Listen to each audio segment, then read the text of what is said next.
ধর্ম কি? হাজার বছর ধরে খ্রিস্ট ধর্মের সাথে ইউরোপের সংসার। ধর্ম বলতে ইউরোপ তাই বোঝে খ্রিস্টবাদকে, আর মধ্যপ্রাচ্য বোঝে ইসলাম। ধর্ম নিয়ে ইউরোপের অভিজ্ঞতা আর মধ্যপ্রাচ্যের অভিজ্ঞতা পুরো 180 ডিগ্রি উল্টো। আমরা খুব সংক্ষেপে একটু বোঝার চেষ্টা করব কেন তাদের অভিজ্ঞতা ভিন্ন। খ্রিস্ট ধর্মের ইতিহাস। কথা ছিল খ্রিস্ট ধর্ম কেবল বনি ইসরায়েলের মাঝেই সীমাবদ্ধ থাকবে, কিন্তু যিশুর জীবদ্দশায় যিশুবিরোধী একজন ইহুদি পণ্ডিত, যার নাম ছিল সল, সে নিজের রোমান নাম রাখল পাল। সে ছিল রোমান রাজদরবারের নাগরিক পদমর্যাদার, এজন্য রোমান নাম। ঈসা নবীর শোকাচ্ছন্ন সঙ্গী সাথীদের কাছে সে হুট করে উদয় হয়ে জানালো তার সাথে ঈসা আলাইহিসসালামের মরণোত্তর দেখা হয়েছে। ঈসা তাকে বলেছে ইহুদিদের মাঝেও সত্য ধর্মের দাওয়ার কাজ করতে। অথচ ঈসা নবী কিন্তু বারবার সতর্ক করে বলে গেছেন, These 12 Jesus sent out with the following instructions: Do not go into the road of the Gentiles or enter any town of the Samaritans. Go rather to the lost sheep of Israel. এই 12 জনকে যিশু এই নির্দেশ দিয়ে পাঠালেন, ইহুদিদের রাস্তায় যেও না, কিংবা সামারিটানদের কোনো শহরে প্রবেশ করো না, বরং ইসরায়েলের হারানো ভেড়াদের, নবী ইসাকের পথভ্রষ্ট সন্তানদের কাছে যাও। মানে কেবল ইহুদি ডায়াসপোরাগুলোতে দাওয়াত করতে বলেছেন। দেন যিশু said to the woman, I was sent only to help God's lost sheep, the people of Israel. এক অইহুদি নারী এসে সাহায্যের জন্য, তখন যিশু নারীটিকে বললেন, আমি কেবল ঈশ্বরের হারানো ভেড়াদের সাহায্য করার জন্য প্রেরিত হয়েছি, ইসরায়েলের বংশদের প্রতি। সে সময় বনি ইসরায়েলের 12টি গোত্র সারা দুনিয়া ছড়িয়ে পড়েছিল। এজন্য ইসরায়েলের পরিবারের হারানো সন্তান বলে সম্বোধন করা হয়েছে বারবার। পারস্য সম্রাট নেবুচাদনেজার খ্রিস্টপূর্ব 597 সালে জেরুজালেম লুট করে বাইতুল মাকদিস জ্বালিয়ে দেয়, সকল তাওরাত পুড়িয়ে দেয়, ইহুদি গোত্রগুলোকে দাস বানিয়ে ব্যাবিলনে নিয়ে যায়। পরে ইহুদিদের ঈশ্বরে বিশ্বাসী পারস্য রাজ মহান সাইরাস, অনেক ঐতিহাসিক এই ব্যক্তিকে কোরআন বর্ণিত জুলকারনাইন মনে করেন, তাদেরকে মুক্তি দেন, বাইতুল মাকদিস পুনর্নির্মিত করেন। তবে ব্যাবিলন থেকে সব ইহুদি গোত্র ফিলিস্তিনে ফিরে আসেনি, অনেকে পারস্যই থেকে যায়, কেউ এদিক পানে সরে এসে আফগান, এমনকি দক্ষিণ ভারতেও চলে আসে বলে জানা যায়। এছাড়া ইউরোপের বড় বড় শহরে ইহুদিরা ছড়িয়ে পড়ে। মধ্যকথা, ঈসা আলাইহিসসালাম বিশ্বনবী ছিলেন না, তিনি ছিলেন বনী ইসরায়েলের নবী। এজন্য হাওয়ারিগণকেও তাদের দাওয়াতি মিশন স্পষ্ট করে দিয়েছেন, শুধু ইহুদি বসতিগুলোয় যাবে তোমরা, ইহুদিদের বসতি তো দূরে থাক, ওদের রাস্তায়ও যাবে না, যেহেতু আমার দাওয়াত ইহুদিদের জন্য নয়। কিন্তু এই স্বঘোষিত শিষ্য ও সাবেক শত্রু পাল ঈসা নবীর দাওয়াতের মধ্যে কিছু সংস্কার আনলো, যার মধ্যে প্রধান হলো ঈসা আলাইহিসসালামকে ইহুদিদের নবী থেকে বিশ্বনবী ঘোষণা। পিটার হলেন ইহুদিদের প্রতি প্রেরিত, আর পাল নিজেকে ঘোষণা করলো ইহুদিদের প্রতি প্রেরিত, যেটা করার কথা ছিল না। আমাদের ভুলে গেলে চলবে না, পল কিন্তু ঈসা আলাইহিসসালামের জীবদ্দশায় শিষ্য ছিল না, তীব্র শত্রু ছিল, কিন্তু এখন তাকে সরাসরি শিষ্যদের সমান মনে করা হয়। ইহুদিদের দাওয়াত করার ক্ষেত্রে পল তাওরাতের আইনকে শিথিলভাবে স্থাপন করত, ক্ষেত্রবিশেষে অপ্রয়োজনীয় হিসেবে। এই যেমন ধরেন, খাতনা করার দরকার নেই, মদ্যপান চলবে, শনিবার পালনের দরকার নেই, শুকর খাওয়া নিষেধ নেই ইত্যাদি। বস্তুবাদী মূর্তিপূজক রোমানরা পলের খ্রিস্টীয় আত্মধিকতার ছোঁয়া পেয়ে আকৃষ্ট হয়। তখন একটা প্রশ্ন ওঠে, ইহুদিদের খ্রিস্টান হতে হলে আগে ইহুদি হতে হবে কিনা? খাতনা, শনিবার পালন, খাবারের বাছবিচার এগুলো করতে হবে কিনা? 49 সালে জেরুজালেমে এর সিদ্ধান্ত হয়, মুশরিকরা ইহুদি না হয়ে খ্রিস্টান হতে পারবে। এ সমস্ত বিষয় নিয়ে পিটার আর পলের মাঝে বিবাদ হয়, কারণ পিটার তাওরাতের শরিয়া মানা বাধ্যতামূলক মনে করতেন। ঈসা আলাইহিসসালামের শিক্ষা অনুযায়ী শেষমেশ এভাবে সমাধা হয়, কেউ কারো কাজে নাক গলাবে না। এভাবে খ্রিস্টানরা 2 ভাগে ভাগ হয়ে গেল, আলফা খ্রিস্টান, ইহুদি ও খ্রিস্টান। পিটারের অনুসারী অর্থাৎ ঈসা আলাইহিসসালাম এর আসল অনুসারী মুসলিম। বিটা খ্রিস্টান, ইহুদি খ্রিস্টান, পলের অনুযায়ী বা বর্তমান খ্রিস্টান। 1935 সালের পর থেকে বিটা খ্রিস্টানরা হয়ে গেল মূলধারা, আর ঈসা আলাইহিসসালামের অনুসারী সে সময়কার প্রকৃত মুসলিমরা হয়ে গেল বাতিল ফিরকা। পিটারের অনুসারী খ্রিস্টানরা এখন টিকে আছে ইহুদি ধর্মের একটা বাতিল ফিরকা হিসেবে, যার নাম নাজারিন। আমাদের মুসলিমদের মতোই তাদের আকীদা এমন, আল্লাহ এক, ঈসা আলাইহিসসালাম সত্য নবী ও মাসিহ। তিনি কুমারী মারিয়াম আলাইহিসসালামের গর্ভজাত, অলৌকিকভাবে তার জন্ম। তাওরাতের বিধান অবশ্য পালনীয়, তবে কিছু নিজেরা যোগ করে নেয়, নিরামিষ ভোজন, স্বেচ্ছা দারিদ্র, ধৌতকরণ প্রথা, প্রাণী কুরবানি না দেওয়া, সেন্ট পলকে মুরতাদ মনে করা। খ্রিস্টান বলতে এখন থেকে আমরা বিটা খ্রিস্টান বা সেন্ট পলের অনুসারীদের বুঝব। তাওরাতের বিধান থেকে দূরে সরে গেলেও খ্রিস্টীয় ন্যায়নৈতিকতা, মৃত্যু পরবর্তী জীবন ও আত্মধিকতা ভোগবাদী রোমানদেরকে উচ্চ চরিত্র আত্মধিকতার স্বাদ পাইয়ে দেয়। মূলত তাওরাতের রাষ্ট্রীয় ও সমাজ সম্পর্কিত বিধান বাদ দিলেও ব্যক্তিগত চরিত্র, আত্মাধিকতা এসবে পলির খ্রিস্টবাদ খুব জোর দিয়েছিল। রাষ্ট্রের অনুগত্যের নিরস আচার পার্বণ থেকে ধর্মের অনুগত্যের বর্ষণ তাদের আকৃষ্ট করতে থাকে। আবার রোমান মুশরিক সংস্কৃতির নানান দিকেও খ্রিস্টবাদে ধ্বংসে প্রবেশ করে। 25 ডিসেম্বর পালন ছিল সূর্যদেব অ্যাপোলোর জন্মদিন, হয়ে গেল খ্রিস্টের জন্মদিন। ঈসা আলাইহিসসালামের উপরে প্রভুত্ব আরোপ, আল্লাহর পুত্র মনে করা। রোমান পুরাণের কনসেপ্ট, মূর্তি তৈরি, শনিবারের বদলে রবিবার, বিশ্রাম দিবস ইত্যাদি তাদের প্যাগান চিন্তা চেতনার সাথে সামঞ্জস্যপূর্ণ রাখার জন্য অনুমতি হয়। অনেকটা শিয়াবদের ভেতর পার্সি ধর্মের উপাদান ঢুকে পড়ার মতো। ইসলামের ভিতরেও যে কোনো বাতিল ফিরকা দেখবেন অলৌকিক কিচ্ছা কাহিনী, স্বপ্ন, পীর ফকিরের কেরামতির দলিলে প্রতিষ্ঠিত পায়। তেমনি সেন্ট পলের প্ররোচিত খ্রিস্টবাদ প্রতিষ্ঠা ছিল ঈসা আলাইহিসসালামের অলৌকিক জন্ম, অলৌকিক কার্যক্রম এবং আধ্যাত্মিক জগতের ওপর। স্বাভাবিকভাবেই অলৌকিক এসব বিষয় প্রকৃতির নিয়ম অনুযায়ী ও যুক্তির বিপরীতে হয়ে থাকে। ফলে প্রকৃতি বিজ্ঞান ও যুক্তি প্রয়োগের সাথে খ্রিস্টবাদের মৌলিক বিরোধ। আমরা দেখব সেন্ট পল প্রচার করেছেন জ্ঞানীরা কোথায়, লেখকরা কোথায়, এ যুগের দার্শনিকরা কোথায় গেল? ঈশ্বর কি দুনিয়া বিজ্ঞানকে আহম্মকি বানাননি? ধর্মতাত্ত্বিক টার্টুলিয়ান বললেন, খ্রিস্টবাদ প্রাকৃতিক যুক্তির সাথে অসামঞ্জস্যপূর্ণই নয় কেবল, বরং সরাসরি বিরুদ্ধে। ধর্মজ্ঞান যুক্তির বিরুদ্ধে এবং যুক্তির ঊর্ধ্বে। তিনি সরাসরি ঘোষণা করলেন, ক্রেডো কুইয়া অ্যাবসার্ডাম ডেস্ট, মানে অযৌক্তিক বলেই আমি এটা মনে করি। আজকের অনেক বৌদ্ধা মুসলিমকেও একথা বলতে শুনবেন। ধর্ম হলো বিশ্বাসের বিষয়, ধর্মে বিজ্ঞানের কোনো স্থান নেই।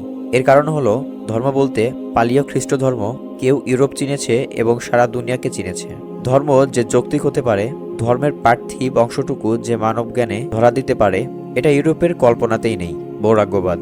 গ্রিস সভ্যতায় একটা সময় স্টোকীয়বাদ নামক বৈরাগ্যবাদ চর্চা হতো, যা রোমানদের হয়ে খ্রিস্ট ধর্মে স্থান পায়। বলা হলো অপবিত্র পৃথিবীতে মানুষ পদস্থলিত হয়েছে আদম আলাইহিসসালামের আদি পাপের কারণে, যা লেপ্টে আছে প্রতিটি মানুষের গায়ে। সেই পাপ থেকে মুক্তি পেতে ও খ্রিস্টর প্রিয়পাত্র হতে হলে এই নশ্বরঘৃণ্য দুনিয়ার চাহিদা ভোগকে অবদমন করতে হবে। দুনিয়ার সম্পর্ক সম্পদ ত্যাগ করে মাঠবাসী জীবন বেছে নিতে হবে। সারা জীবন যাজকনানরা বিয়ে করতে পারবে না। পানি ব্যবহার ত্যাগ, লাগাতার উপবাস, নিজেকে নানাভাবে অকারণে কষ্ট দেয়া, মানবিক চাহিদাকে বঞ্চিত করা, আত্মীয়দের বঞ্চিত করে চার্চের নামে সম্পদ লিখে দেওয়া ইত্যাদির মধ্যে স্বর্গতলাশ করতে হবে। কেন আজ ইউরোপ ধর্মকে শত্রু হিসেবে দেখে, সেটা বুঝতে হলে আমাদের এই ইতিহাসগুলো জানতে হবে। উইলিয়াম এডওয়ার্ড লিকি তার হিস্টোরি অফ ইউরোপিয়ান ম্যারালস গ্রন্থের শেষ সময় বৈরাগ্য চর্চার চলমান ও পদ্ধতিগুলো আমাদের জানাচ্ছেন। 30 বছর যাবৎ একদিনে একটি রুটি খেয়ে কাটানো, গর্তে বসবাস ও প্রতিদিনের খাবার 5টি ডুমুর, বছরে একবার চুল কাটা, ময়লা কাপড় পরা, ইচ্ছা করে মাছিকে দেহে কামড়ানোর সুযোগ দেয়া, শরীরে 80 পাউন্ড 150 পাউন্ড সবসময় লোহা বহন করা, 3 বছর শুকনো ইদারার ভেতর বসবাস, 40 দিন 40 রাত কার্যপে অবস্থান, 40 বছর বিছানায় গা না লাগিয়ে ঘুমানো, 1 সপ্তাহ যাবৎ কিছু না খাওয়া না ঘুমানো, পানি স্পর্শ না করা, পানি ছোঁয়া, পা ধোয়া, হাত ধোয়াকে পাপ মনে করা, শরীরে এমনভাবে রশি বেঁধে রাখা যাতে শরীর কেটে পোকা ধরে যায়, 1 বছর যাবৎ দাঁড়িয়ে থাকা, পরিবারের সাথে আর কোনোদিন দেখা না করা, চোখ ঝাপসা না হওয়া অবধি উপোস করা। এই আত্মাবস্তুর পৃথকীকরণ আর অবতরদের গ্রিক দর্শন আর রোমান সমাজের প্রথা পর্বণ মিলে খ্রিস্ট ধর্মকে যে জগাখিচুড়ি বানালো, তার সাথে ঈসা আলাইহিসসালামের শিক্ষার কোনো সম্পর্ক নেই। এই আজগবি দুনিয়া ত্যাগ মানবিকভাবে অসম্ভব প্রতিবাদ হলো। ফলে সমাজের একটা অংশ অতি ভোগবাদী হতে থাকলো, তাও আবার চার্চের কেন্দ্রে কর্তব্য ব্যক্তিরা এর মধ্যে। একদিকে গির্জা মঠে মায়া প্রেম চাহিদার পৈশাচিক অবমন, আরেকদিকে শহরে পাপাচারের জোয়ার। এই অসম্ভব জীবন স্বয়ং পাদারিদের পক্ষেই বজায় রাখা সম্ভব হতো না। সেন্ট বার্নার্ড বলেছিলেন, গির্জাকে যদি সম্মানজনক বিয়ে থেকে বঞ্চিত করা হয়, তবে তাকে অবৈধ পত্নীগ্রহণ, নিকটাত্মীয়দের সাথে যৌনসম্পর্ক এবং অন্যান্য সব অপবিত্রতা ও পাপাচারের দিকে ঠেলে দেওয়া হবে। তার এ কথা যাজকেরা কানে তোলেনি। ঠিকই মঠগুলো হয়ে ওঠে গোপন কিন্তু অবাধ যৌনতার লীলাভূমি। কুমারী নারীদের সাথে সহাবস্থান ও সম্পদের অবাধ প্রবাহ স্বয়ং মঠাধ্যক্ষদেরও ইন্দ্রিয় পূজার দিকে ঠেলে দেয়। কোনো সেইন্ট ধরা খেলে পোপের পক্ষ থেকে এর শাস্তি ছিল বড়জোর অন্য মঠে বদলি বা বাধ্যতামূলক অবসর। ফলে সাধারণ জনগণ ও রাজক্ষমতার কাছে যাজকদের মর্যাদা কমতে থাকে। ঘৃণা এমন তীব্র হয় যে মঠবাসী পরিণত হয় গালিতে। অর্থনৈতিক অত্যাচার। রোমান ক্যাথলিক চার্চ গড়ে তোলে যাজকতন্ত্র, যার শীর্ষে পোপ। পোপ নিয়োগ দিতেন দেশে দেশে প্রধান আর্চবিশপ।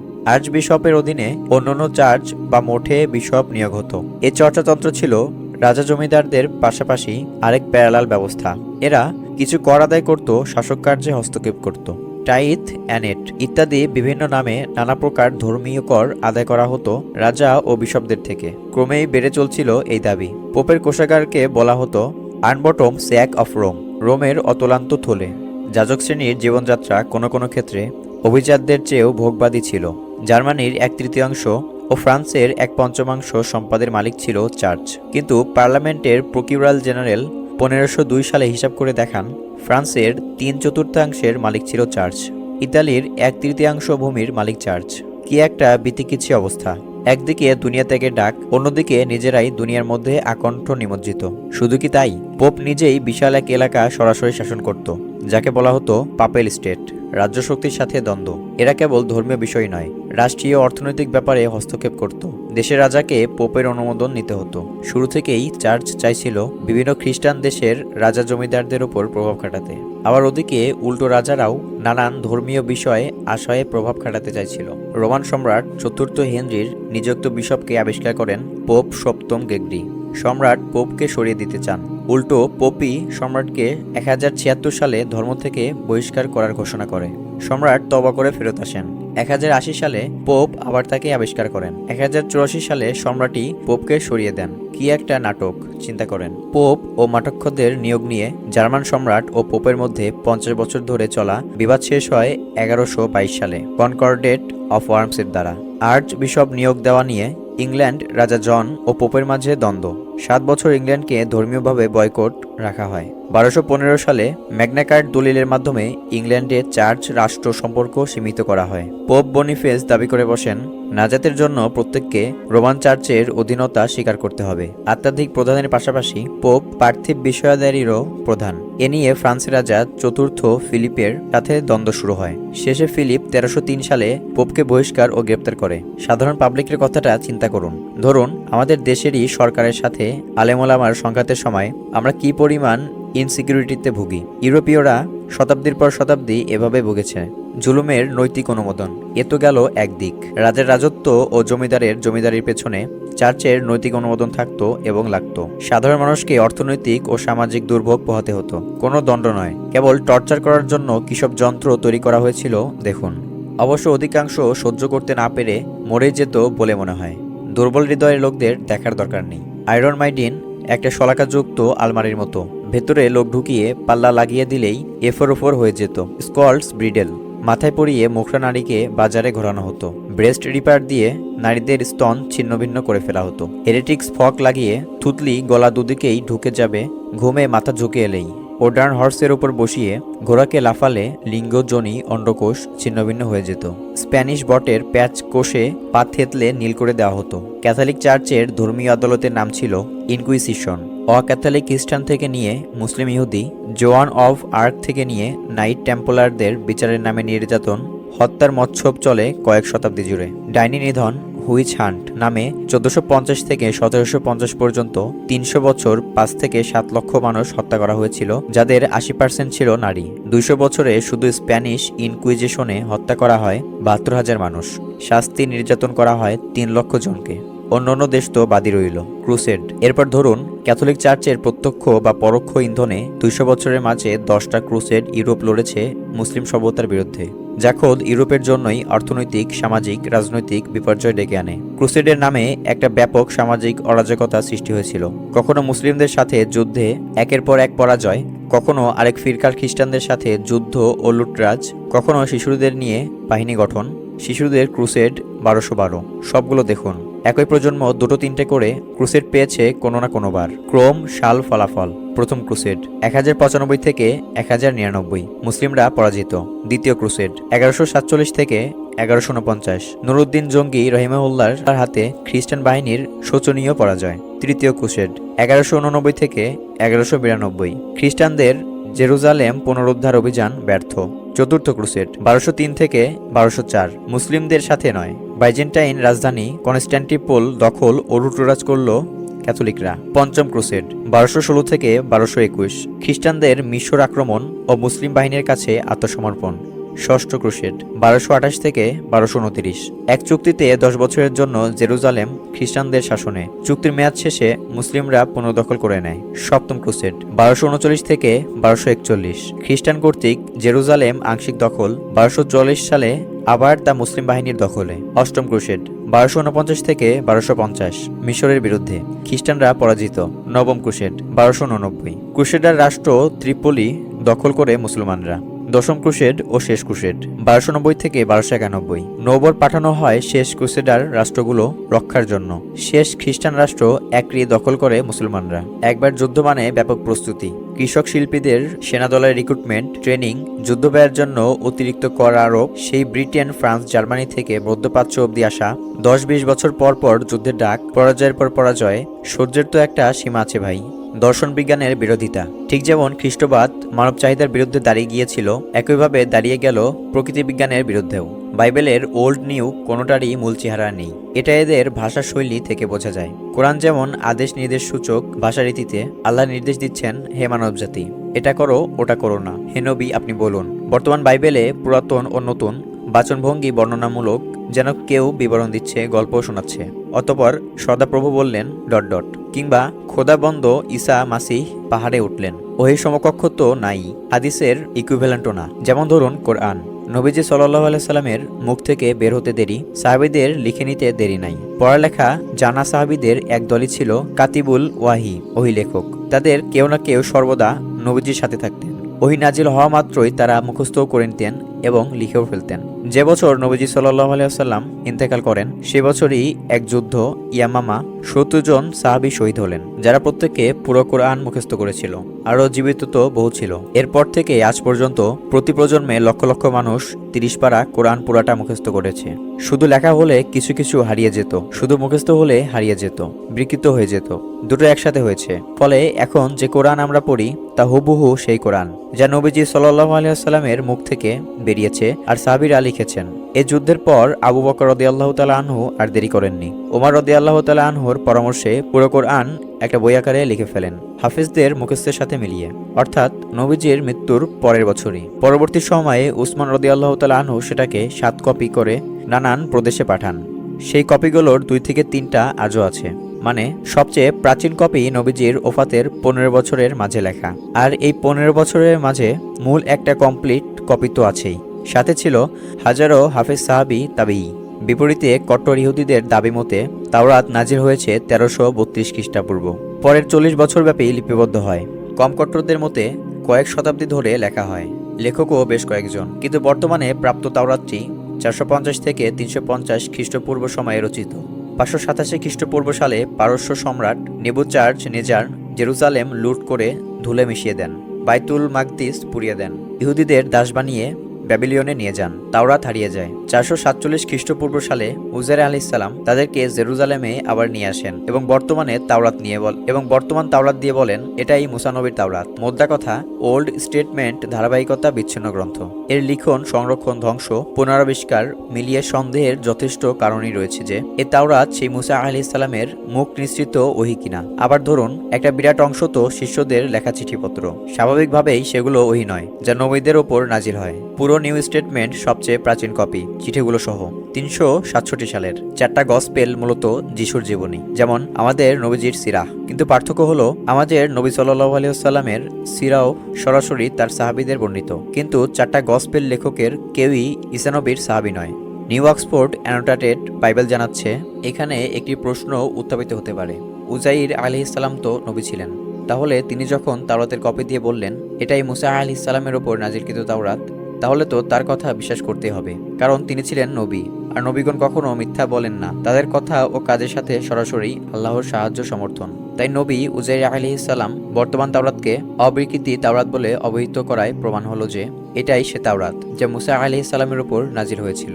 এটার উত্তরে আমরা বলতে পারি, উজাইর আলাইহিস সালাম নবী কিনা সে ব্যাপারে মতনৈক্য আছে। নিঃসন্দেহে তিনি ইহুদিদের মধ্যে অত্যন্ত নেককার ও বুজুর্গ ছিলেন, কিন্তু তার নবী হওয়ার বিষয়টি অকাট্য নয়। সহিহ সনদে বর্ণিত একটি হাদিসে এসেছে, নবীজি সাল্লাল্লাহু আলাইহি ওয়াসাল্লাম বলেছেন, আমার জানা নেই যে উজাইর নবী কিনা। অতএব তার নবী হওয়ার বিষয়টি যেহেতু সুনিশ্চিত নয়, তাই মুসা আলাইহিস সালাম পর্যন্ত প্রমাণিত বিশুদ্ধ সনদ ছাড়া শুধু তার কথার উপর নির্ভর করে তাওরাতের বিশুদ্ধতা যাচাই করা সম্ভব নয়। অতএব বর্তমান তাওরাত গ্রন্থটি মুসা আলাইহিস সালামের ওপর নাজিলকৃত সেই আকৃতির তাওরাত কিনা সে ব্যাপারে সন্দেহ করার যথেষ্ট অবকাশ রয়েছে। মোট কথা, অকাট্যভাবে কেউ বর্তমানে তাওরাতকে মুসা আলাইহিস সালামের ওপর নাজিলকৃত প্রকৃত তাওরাত বলে প্রমাণ করতে পারবে না। সার্বিকভাবে পণ্ডিতরা একমত যে গসপেল চারটি যিশুর মৃত্যুর 40 থেকে 60 বছর পরে লেখা, যিশুকে সচক্ষে দেখা বা সমসাময়িক কারো লেখা নয়।